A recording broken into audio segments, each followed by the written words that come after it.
मुसळधार पावसाने सर्वीकडे थैमान घातले होते.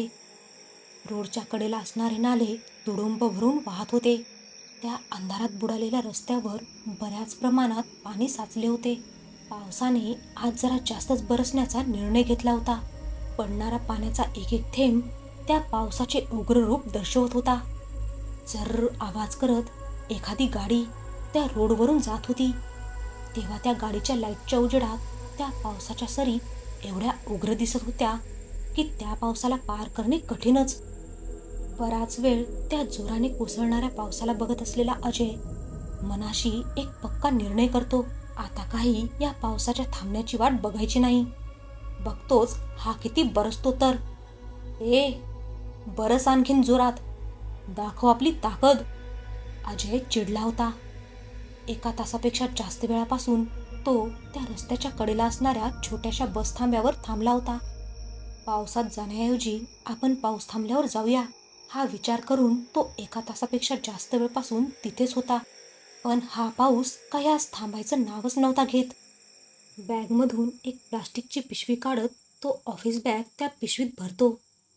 मोबाईल, पैसे वगैरे सर्व महत्त्वाचे सामान बॅगेमध्ये व्यवस्थित ठेवून तो ती बॅग थांब्यासमोर उभ्या असलेल्या गाडीला लटकवतो आणि आपल्या शर्टच्या बाह्यामुडपत तो गाडीवर बसतो. संपूर्ण कोरडा असलेला अजय मिनिटाच्या आतच त्या पावसात ओला होतो. गाडीवर बसून तो गाडी एका किकमध्ये चालू करतो. खटखट गिअरचे आवाज करत गाडी रोडवर घेतो. त्या गाडीच्या हेडलाईटमध्ये फक्त तो पाऊस रौद्ररूप घेऊन बरसताना दिसत होता आणि बघता बघता अजय त्याच्या घरच्या मार्गावर लागतो. अजय त्याच्या कामावरून घरी परतत होता. मधातच अचानक आलेल्या पावसाने त्याला त्या बस थांब्यावर थांबायला लावले होते. या पावसाची पूर्वकल्पना नसल्यामुळे रेनकोट सोबत नव्हता. हा पाऊस लवकरच थांबेल या विचारात तो तिथे थांबला होता. आधीच कंपनीमधून निघायला उशीर झाला होता आणि त्यात हा पाऊस. वेळेसोबत त्याचा धीरही संपतो आणि रागाच्या भरात तो घरी जाण्याचा निर्णय घेतो. गाडीच्या वेगासोबत ते पाण्याचे थेंब त्याला जोराने लागत होते. एकतर या पावसाची कल्पना नव्हती. अजयला चिडचिड होत होती. तो गाडी चालवत नाही तर पळवत होता. त्याला लवकरात लवकर या पावसातून घरी पोहोचायचं होतं.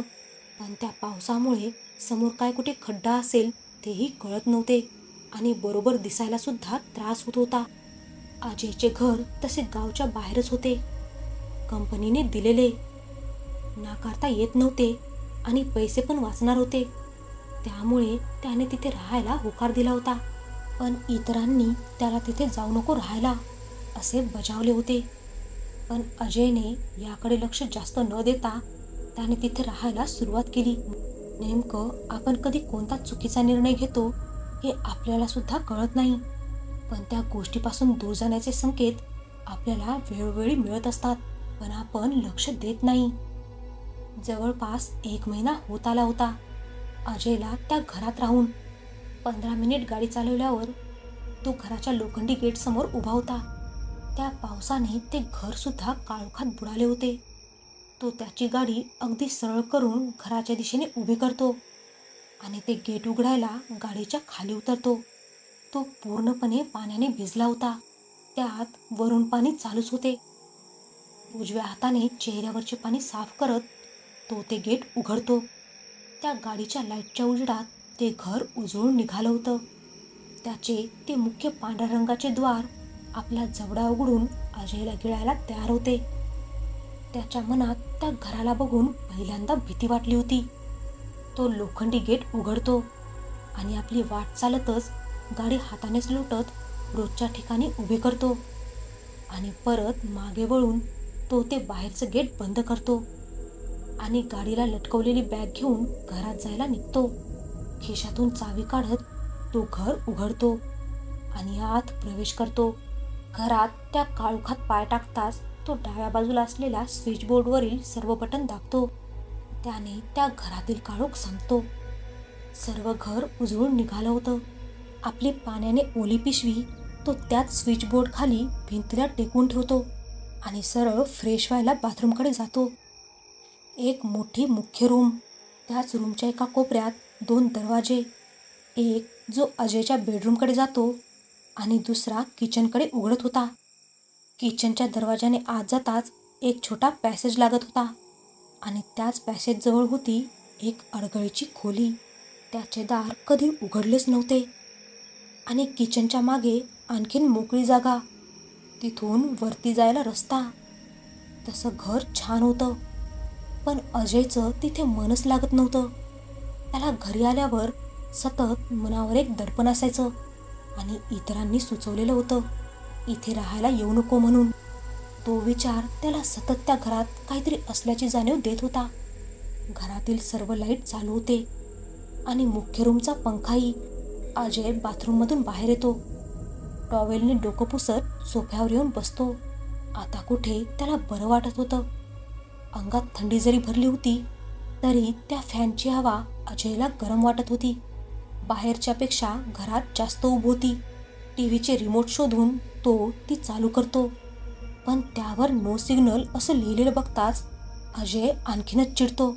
आज त्याला ऑफिसमधूनच हे असं होत होतं. कामाचा व्याप आणि त्यात ही संकटं त्याला सहन नव्हती होत. ते रिमोट सोफ्यावर तिथेच आपटून उठून तो भिंतीला टेकून ठेवलेल्या बॅगेकडे वळतो. टॉवेल तिथे सोफ्यावर ठेवतो आणि ती बॅग व्यवस्थित सावकाश त्या प्लास्टिकच्या पिशवीमधून बाहेर काढतो. त्यामधील पैसे, बटवा आणि मोबाईल बाहेर काढतो. काही ओलं झालं नाही म्हणून त्याला बरं वाटलं. मोबाईल बघत बसू थोडा वेळ असा विचार करत तो मोबाईल ऑन करतो आणि बघतो तर दोन्ही सिम एमर्जन्सी कॉलवर गेले होते. नशिबाला दोष देत तो मोबाईल चार्जवर लावतो. आता त्याच्याकडे करण्यासाठी काहीच नव्हते. आता तो घर न्याहाळत होता. तो घरात इकडून तिकडे फेरी मारू लागतो. हे असलं घर दिलंय मला. भिकारीसुद्धा राहायला नकार देईल अशीही जागा आहे. प्रोजेक्ट मॅनेजरला हे असलं घर. जवळ पैसे असते ना तर मी या घरात राहिलोच नसतो. एवढे लाईट असूनही नेहमीच अंधार वाटतो. अजय चिडून स्वतःशीच बोलत होता. त्याला सतत वाटत असतं की हे घर त्याला खायला उठलं आहे, पण राहण्याविना गत्यंतर नव्हते. नेमकं होतं काय या घरात? घरात फिरत असताना तो त्या अडगळीच्या खोलीबाहेर उभा राहतो. घरात आल्यापासून तो त्या खोलीच्या गेटला बघतच असतो. काळ्या रंगाचे नक्षीकाम केलेले ते द्वार काही वेगळेच भासत असते. धूळ, जाळे याने गच्च भरलेले. नक्षीकाम ते वाटत नव्हतं. असं वाटत होतं की काहीतरी वेगळ्याच भाषेत कोरून ठेवलं आहे तिथे, जसं की काही मंत्र लिहिले आहेत त्यावर. हेच दार असं का होते? सर्व घर नवीन पद्धतीने बांधलेले होते, पण याच खोलीचे दार पुरातन वाटत होते. चौकटीपासून त्यावर मंत्र की काय ते कोरले होते. रोज त्याला असंच व्हायचं. त्या रूमसमोर आला की त्याला भारावल्यासारखं वाटत होतं, जसं की मती गुंग झाली आपली. पाऊस सुरू होता. त्यात मोबाईल बंद म्हणजे जीवच बंद झाला. काय करावं त्याला कळत नव्हतं. त्यात कामाने आधीच चिडचिड झालेला तो त्या रूमच्या दाराजवळ उभा असतो. नेमकं त्याला काय होत आहे माहिती नाही. फक्त कडी लावलेलं ते दार तो मागचा पुढचा विचार न करता उघडतो. का? आपण हे दार का उघडले त्याला कळत नव्हतं. आणि एवढं भरभक्कम द्वार फक्त कडी लावूनच ठेवलं होतं. दार उघडायला अजयचे हात स्वतःच सामोरे गेले आणि त्याने द्वार उघडले होते. कडी उघडून जेव्हा दार अजयने आत ढकलले तेव्हा त्या दाराच्या एका पटावर असलेला त्रिशूळ खाली पडतो. छोटाच होता तो, तळहाता एवढा, पण त्याकडे अजयचे लक्ष नव्हते. दार उघडताच त्याला अंग गोठवणाऱ्या वाऱ्याचा स्पर्श त्याचं अंग शहारून टाकतो आणि त्यासोबतच मनात दडलेली भीती कुठून तरी बाहेर पडते. आपण चुकी केली की काय असं त्याला वाटू लागतं. पण अजूनही काही अनामिक व्हायची चाहूल लागली नव्हती. पण त्या रूमच्या आत काही दिसतच नव्हतं. दिसत होता तो फक्त काळोख, सर्वत्र पसरलेला. त्या रूमच्या बाहेर डोकावून पाहणारा. नेमकं त्याला भिंतीसुद्धा दिसत नव्हत्या. अजय त्या रूमला भारावून गेला असतो. तो ती खोली खूप बारकाईने बघत होता. ये आत ये, ये ना आत. असा अस्पष्ट असा खालच्या पट्ट्यातला किन्नरी थंड असा आवाज अजयच्या कानात पडतो. नेमकं या आवाजाने मती गुंग झाल्यासारखा अजय त्या घरात प्रवेश करतो. 1, 2, 3 आणि 4थ्या पावलावर तो जागीच थांबतो. जमिनीवर धुळीचा थर साचला होता. पायाचे तळवे धुळीने भरले होते. 4 पावलं आत जाताच एक उग्र सडलेला दर्प त्याच्या नाकात शिरतो. तो दुर्गंध एवढा सडलेला असतो की अजय तिथेच उलटी करतो. खोकत खोकत तो जवळील रुमालाने स्वतःचे तोंड पुसतो आणि रूमच्या बाहेर पडायला मागे वळतो. त्या रूममध्ये मन भारावून टाकणारे काहीतरी होते. मागे वळताच त्याची पाचावर धारण बसते. ज्या द्वाराने, ज्या गेटने तो आत आला होता, आता ते तिथे नव्हते. होता केवळ अंधार आणि सर्वत्र पसरलेला तो दुर्गंध. अजय भांबावलेला होता. तो सैरावैरा पळत होता, पण त्याला काही दिसत नव्हतं. कुठे जात आहे माहिती नव्हतं. काय चालू आहे हे सुद्धा कळत नव्हतं. अजयचा चेहरा घामाने डबडबला होता. काळीज गाडीच्या वेगाने धडधडत होते, जसं की कोणत्याही क्षणाला ते बाहेर येईल.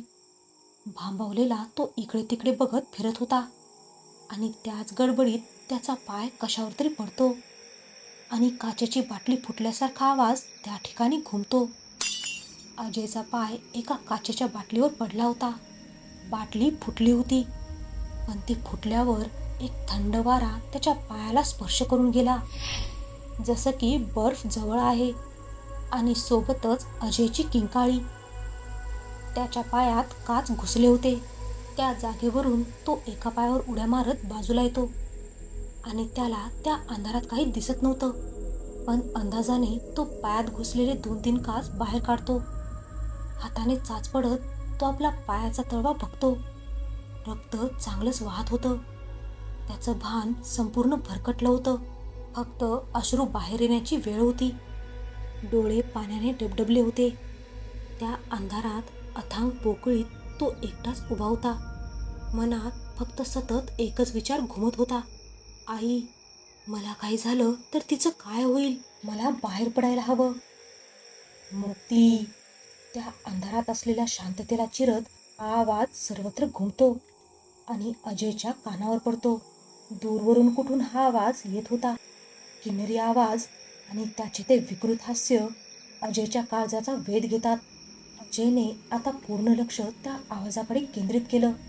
भीती आता तिथल्या प्रत्येक कोपऱ्यात होती आणि अजय ते अनुभवत होता. काही वेळापूर्वी ज्या सडलेल्या वासाने त्याला उलटी झाली होती, त्याची थोडीफार का होईना आता सवय त्याला झाली होती. अजय विचार करत होता, नेमकं काय चालू आहे? हा आवाज, मुक्ती कुणाची? नेमकं बाहेर कसं निघू? विचारांचं काहूर त्याच्या डोक्यात माजलं होतं. तेवढ्यातच प्रथमच त्याच्या नजरेस पडतात 2 लाल ठिपके आणि त्यासोबतच कुणाचा तरी श्वास घेण्याचा आवाज. अजय लक्षपूर्वक हे बघत होता. तो एक आवंढा गिळतो आणि परत त्या 2 लाल ठिपक्यांकडे बघतच होता. कुणीतरी आहे इथे, पण मनुष्य? छे छे, कसं काय? मीच तर आता हे दार उघडलंय आणि ही जागा आहे तरी काय? तो विचारांच्या तंद्रीत गुंग होता. त्याचं पायाकडे लक्षच नव्हतं. त्यामधून बरंच रक्त ओघळलं होतं. कदाचित ते जे काही होतं त्याला आमंत्रण द्यायला ते पुरेसं होतं. आणि अजयच्या कानावर फक्त आता आवाज पडत होता आणि ते 2 लाल ठिपके जवळ येत आहेत एवढंच त्याला दिसत होतं. ते 4 ते 5 मोठ्या उड्या घेत क्षणात अजयच्या पुढ्यात उभे होते. अजयला काय झाले काहीच कळले नाही. सावज, सावज आलो. अजयला त्याचं रूप थोड्या प्रमाणात का होईना दिसलं होतं. अजयच्या जवळ येताच ते एवढे 2 शब्द बोललं होतं, त्याच थंडगार आवाजात. लांब श्रापदी केस खांद्यावरून खाली रुळत होते. 7 फुटाच्या जवळपास उंची असेल. त्याचे 2 सुळ्यासारखे दात त्या अंधारात चमकत होते. जबडा माणसाचा वाटतच नव्हता. फोडणीत गेलेले 2 लाल डोळे आणि त्याखाली नाकाच्या जागी फक्त त्रिकोणी खड्डा. चेहरा अर्धा जास्त सडलेला होता आणि एक आवंडा गिळत अजय त्याच्या त्या सापासारख्या आत बाहेर करणाऱ्या जिभेकडे बघतो. ते जे काही होतं ते अत्यंत भयंकर होतं. अजयचे डोळे त्या विकृत श्रापदी चेहऱ्याकडे खिळले होते. अजयला आता कोणत्याही क्षणी भोवळ येणार होती. घामाने पूर्ण अंग भिजले होते. पळायचा विचार तर केव्हाच मनात आला होता, पण पाय जसे काही त्या जागेवर स्थिर झाले होते. अजयला आता मृत्यू स्पष्ट दिसत होता. कोणत्याही क्षणाला ते अजयचा घास घेऊ शकत होतं. बाहेर पावसाने थैमान घातले होते. कदाचित ते यासाठीच. त्या अंधारात हा अंधाराचा खेळ अजय हरत चालला होता. मदतीची अपेक्षा करणेही चुकीचेच होते. नेमकं थोड्या वेळाआधी आरामात सोफ्यावर बसलेला अजय त्या श्रापदाच्या पुढ्यात उभा होता. त्याचे ते गरम आणि थंड श्वास अजयच्या चेहऱ्यावर पडत होते. अजय मती गुंग झाल्यासारखा आपल्या मृत्यूची वाट बघत होता. त्याने आपली वळवळणारी जीभ अजयच्या चेहऱ्यावरून फिरवली. त्याची ती लाळ पूर्ण अजयच्या चेहऱ्यावर पसरते. चिकट सडलेला द्रव्य कुणी ब्रशने चेहऱ्यावर लावावा. बर्फासारखं थंड ते त्याच्या चेहऱ्यावरून खाली टपकत होतं. तो ती तोंडात गेलेली लाळ बाहेर काढतो.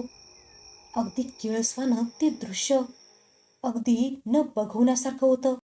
अजय पुढचा काही विचार करायच्या आतच तो आपला विशाल जबडा उघडून अजयचे पूर्ण मुंडके त्यात सामावून घेतो आणि विनामुंडक्याचे ते धड खाली धाडकन आवाज करत कोसळते. त्या काळोखात आवाज घुमतो तो फक्त हड्डी चावण्याचा. ते जे काही होतं ते त्याच्या सावजाचा आनंद घेत होतं. नेमका काळ कसा आणि कुठे बदलतो कळतच नाही. नेमकी सर्व शहानिशा करूनच घर निवडायला हवं. कोणी जर कुठे जायला मना केला असेल तर बरोबरच विचार करून त्या ठिकाणी जायचा निर्णय घ्या. या जगात अशा अनेक गोष्टी आहेत ज्या आणखीन आपल्याला समजण्याच्या पलीकडच्या आहेत. त्यापासून आपण दूरच आणि अज्ञानी बरे. अजयच्या घरात जे काही होतं ते आता त्या खोलीमधून मुक्त झालं होतं.